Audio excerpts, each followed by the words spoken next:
There is a famous cathedral there. Salisbury Cathedral. It is famous not only throughout Europe, it is famous, I think, even all over the world.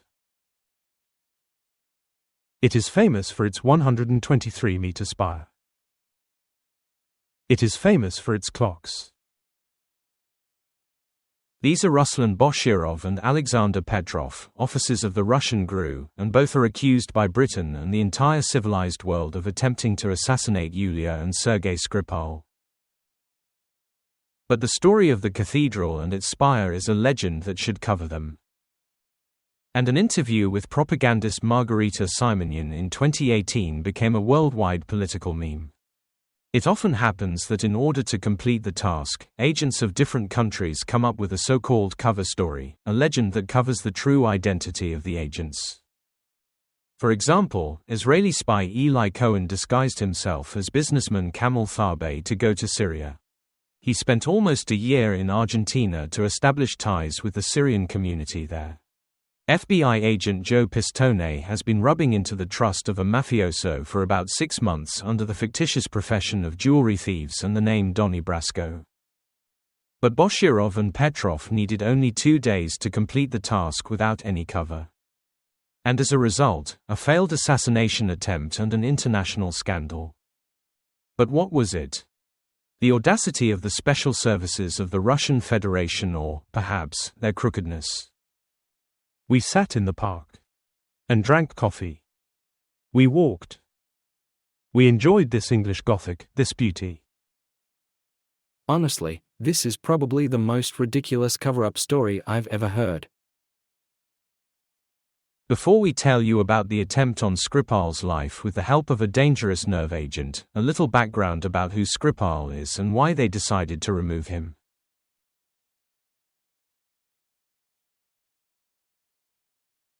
Sergei Skripal is a child of the Cold War. He was born in June 1951 in Kyiv, and graduated from the Military Engineering School in Kaliningrad, majoring in sapper paratrooper. However, he decided to connect life with heaven, so he left and further developed in this business. And then there is the war in Afghanistan. Skripal was one of the members of an elite parachute unit that landed in Afghanistan during the war against the Taliban. He was a man very physically savvy, and he was very interested in the technical component of military work. He was brave enough. Service in an elite unit forced the main intelligence directorate, GRU, to pay attention to him. He began to work for military intelligence without any problems, but in 1995 MI6 became interested in him. The life of a double agent was difficult. The constant exchange of information and the attempt not to expose himself pushed him to be dismissed from the ranks of the Russian Special Services in 1999. However, he did not leave MI6. His next job was the Russian Foreign Ministry and various government agencies. He became more valuable to British agents, possessing knowledge of both internal intelligence and Moscow's foreign plans. The cooperation lasted almost 10 years, during which Skripal handed over to the British more than 20,000 secret documents about Russian military bases, airfields and even personnel. I think MI6 saw him as a benefit because he was acting chief of staff at the GRU just in those days when the Soviet Union was dying. He knew the names of many people who worked for Soviet military intelligence. MI6 could use it as a source of information about who was and was not an intelligence officer. It was not very difficult for Russian counterintelligence to expose Skripal. When Moscow agents in Europe failed, it was clear someone was leaking to enemy intelligence. They tracked down Skripal through the money. The FSB states he received $100,000 for his cooperation with the British. Obviously, in Russia he could not earn such funds in an official position. In December 2004, he was arrested by FSB agents and sent to trial. It was useless to resist and make excuses. Evidence of involvement was on the table in court. The sentence was 13 years in prison for high treason. Strangely, it was a relatively short sentence considering the damage Skripal caused to the Kremlin. Nevertheless, in 2006, 2 years after the trial, he began serving his sentence.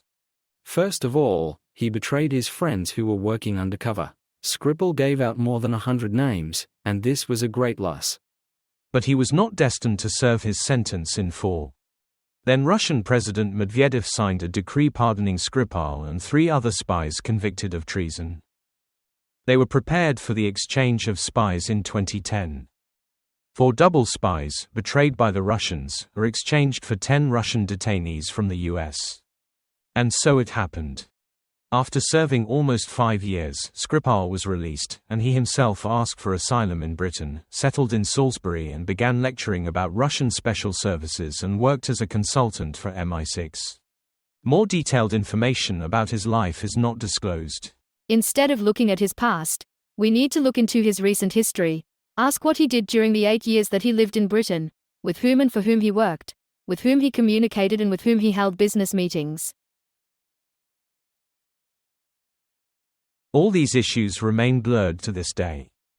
But if the Russians decided to eliminate him, then he probably really continued to cause serious trouble for the Kremlin.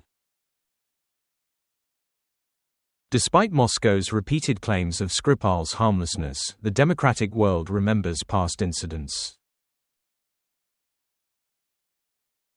Everyone is well acquainted with Moscow's rhetoric, especially when it comes to opposition activities or treason. Do you know how to forgive? Yes. But not all. And what is impossible to forgive? Betrayal. On October 7, 2006, just on Putin's birthday, journalist Anna Politkovskaya was found dead in the entrance of her house. One theory is that it was revenge by Kadyrov and Putin for her work and attempts to expose the Chechen War. Later in November, Russian agents killed Special Services employee Alexander Litvinenko. He was sprinkled with polonium. On March 4, Sergei and daughter Yulia Skripal left their home in Salisbury, got into a car and went to celebrate the daughter's arrival. Later it turned out that the contact with the poison was on the doorknob of the house, and the substance was Novichok. This nerve agent was sprayed by Boshirov and Petrov, who passed by Skripal's apartment. For a while, both of them lay without signs of life on a bench near the Maltings shopping center. People called an ambulance. The doctors arrived on time, but realized they had not encountered this. The eyes were glassy, the body was tense, both were in a coma. Victim names revealed this was an assassination attempt, not just poisoning. The question immediately arose, who and why? The answer to the first question was found, the Kremlin. But it was much more difficult to find evidence of involvement. There are only 3 countries that could do this. North Korea has chemical weapons, and it has already used them. Syria, whose President Bashar al-Assad is actively using chemical weapons, and Russia, which also uses such weapons. Skripal was not an enemy of North Korea or Syria, he was an enemy of Russia. In Russia, obviously, they rejected any accusations against them. And besides, a few days after the poisoning, no one made official accusations, only claims and assumptions.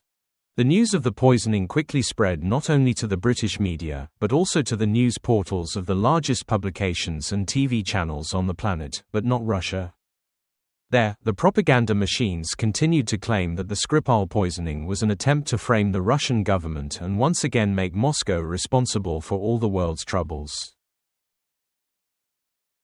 Skripal and his daughter were of absolutely no interest to Russia. He was exchanged for other spies according to all the rules and ethical standards. Touching those individuals violates the core principle of these exchanges. But 250 detectives involved in the investigation of the case, the Army, the Department for Combating Chemical Attacks and scientists proved the opposite. Russia was blamed for the attack. They even spoke about Putin personally. Almost 1,500 pieces of evidence, 500 witnesses, and detailed analysis of the substance causing Skripal's coma and difficult condition supported this. There was, however, one problem. The name, Novichok, was widely discussed. But where exactly the assassination weapon was is unknown. We suspected that we were dealing with poisoning. Previous attacks and their circumstances inform us. We also suspected that it could have been an internal attack coordinated by another country. We reviewed over 11,000 hours of surveillance video.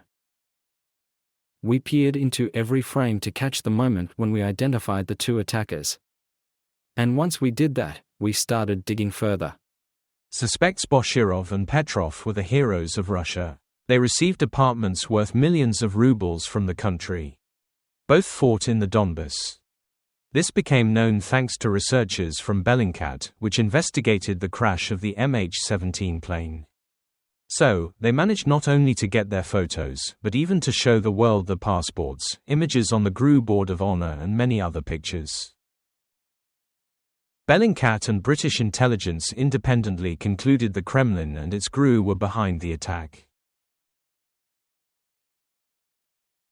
The suspects were identified as Alexander Petrov, Alexander Mishkin, and Ruslan Boshirov, Anatoly Chepiga. To get a visa to Britain, they used real names, and already in Salisbury they used fake ones. Both are employees of the military intelligence of the Russian Federation. The GRU is a special Russian agency created to collect our state secrets. Agents attempt assassination.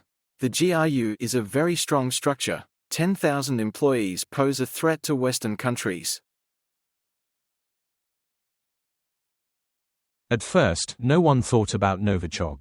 And in general, after World War II, Russia agreed to eliminate stocks of Novichok-class nerve agents. But this is Moscow. They still saved 10 tons of poison. British chemists quickly realized that the atomized liquid was very powerful. The Skripal's house, car, a shopping center, and a restaurant were disinfected and researched following their poisoning. While the poison type was being determined, Sergei Skripal remained hospitalized in critical condition. Novichok is defined as a nerve agent. This is a superweapon. It can be called a weapon of mass destruction. The Russians invented it in the 1980s and 1990s to overcome NATO's chemical defenses. For example, chlorine is used almost every day in Syria. Its toxicity is 1. Sarin, which the Syrians also use, 5,000. Substance VX is 20,000, and Novichok is 150,000. It primarily affects the nervous system, disconnects the central nervous system from the functional organs of a person. First of all, meiosis occurs, the pupils constrict, and the person begins to see poorly. And then vomiting, convulsions, the body paralyzes, it becomes impossible to breathe and, finally, death. In order to kill a person, just 1 milligram of this substance is enough, and this is only 1,000th of a gram. The Novichok in the bottle was enough to kill at least 1,000 people. And, to be honest, death from nerve agents is perhaps one of the most terrible torments. If you were wondering what it looks like, then look. Dust and smoke are post-explosion. But the active ingredient is invisible. Trembling muscles of animals will very soon turn into convulsions. Breathing will become difficult due to muscle paralysis, leading to the goat's death. Russia, as usual, used television, trying to convince its own citizens that the attack in Salisbury had nothing to do with Russia. A war of words began. Senior members of British politics blamed the Kremlin and Putin personally. Moscow responded with no less caustic comments and statements. And while the Russians sat in their information bubble, official London continued to search for evidence and pulled strings to show the world Russia was guilty. I often watched Russian television and read the news. They first rerouted information to a Salisbury lab researching chemical and biological weapons. In this way, they seemed to be immersed in conspiracy theories that boiled down to one thing: the British themselves poisoned Skripal to frame Putin. This laboratory is called Porton Down. Types of chemical and biological weapons were indeed studied there, but they did not have Novichok until Skripal's poisoning. Former Soviet researchers who worked on the development of the substance provided a formula that would help create an antidote. British detectives sought a poison container. It had to be sawn from something. They knew for sure that the jar had to be. The only question is, where? The answer came quite quickly and very unexpectedly. The Novichok jar was found in sad circumstances. Petrov and Boshirov threw the bottle into the trash can. Don Sturgis and Charlie Rowley accidentally found it. The dangerous poison was in a perfume bottle. Don spilled it on her wrist and didn't survive. The bottle itself, along with the contents of Novichok, was found at the victim's home. She left it in plain sight. To be 100% sure that this was poison, it was sent for 3 independent examinations at once, to the British Porton Down, a Swiss laboratory, and to the former Soviet developers of Novichok. Everyone unanimously and without any doubt confirmed that the contents of a perfume jar are one of the most dangerous poisons in the world, which was developed in the USSR. All the dots are lined up: suspects from the GRU, poison from the USSR, the target of the assassination is a former traitor. And based on previous experience, the order was made in the Kremlin. To understand Russia's threat to the West, one must understand its intelligence services' methods, nature, and principles. That's why we at MI6 are trying to infiltrate Russian intelligence services, including the GRU. Bellingcat experts were able to identify the third person involved in the Skripal poisoning, Denis Vyacheslavovich Sergeyev, a senior officer of Russian military intelligence, who was the coordinator of the assassination attempt. He allegedly reported to the High Command in Moscow on the progress of the case. He was everywhere where Boshirov and Petrov were, but he tried not to be with them. They flew on different flights. It was possible to find out about him thanks to his mobile phone. In Salisbury, he used the surname Fedotov, did not connect to Wi-Fi, but actively used 3 and 4Gs, which allowed researchers to establish in which social networks he contacted Moscow curators. However, his participation is not exactly confirmed, unlike Boshirov and Petrov. We decided to look not just at the first or last name, but at his father and birthday. That gave us only one stick of match. And it so happened that this matchmaker was in Moscow, and his name was Denis Vyacheslavovich Sergeyev, and his address was connected to spy agencies in Moscow. Fortunately or unfortunately for the Russian special services, the Skripals survived. Yulia was discharged from the hospital in early April, and her father in mid-May. The Russian embassy offered them its help and even tried to facilitate their return to their homeland. But Skripal's daughter recorded a video message in which she made it clear. I am grateful to the Russian embassy for the assistance they offered, but I am not ready and do not want to take advantage of it now. And the question arises, if Novichok is such a powerful substance, how did they manage to survive? Most scientists and researchers explain it this way. The poison was sprayed on the outer door handle. That is, the Skripals were just leaving the house into the open air. If Sergei and Yulia, on the contrary, entered the house and stayed in it, then the situation could change dramatically for the worse. The result would be fatal for both. It is possible that the dose was not enough to kill. It was raining and damp in Salisbury at that time. In wet conditions, Novichok breaks down, its toxicity weakens. Humidity is the Achilles heel of all nerve agents of the Novichok series. Britain expelled 23 Russian diplomats after an assassination attempt. The Russians reacted in a mirror way. In total, Britain was supported by 28 countries and NATO. They expelled Russian diplomatic staff. But this is where the story can be said to end, because a greater result could not have been expected. Increasing the number of economic sanctions against Russia, Putin, and his business friends may help. But the problem is that as of now, in order for these sanctions to be imposed, an agreement must be reached with allies.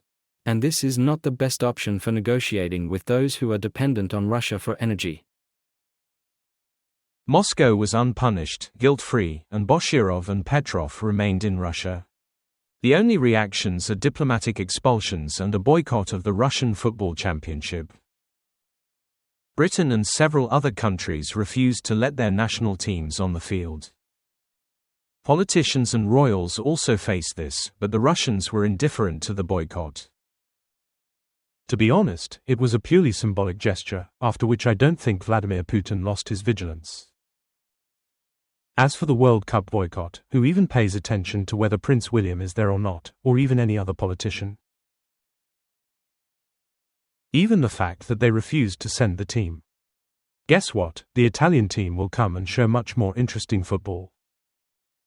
In Russia, they criticized Europe and justified themselves.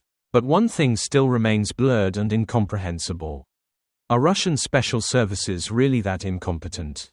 Prepare a plan to kill a former spy, and as a result get an international scandal. Or maybe they are just arrogant and feel impunity. It is difficult to answer one thing, but, judging by the poisoning of Alexei Navalny with the same Novichok and defense tactics, they are still arrogant incompetence.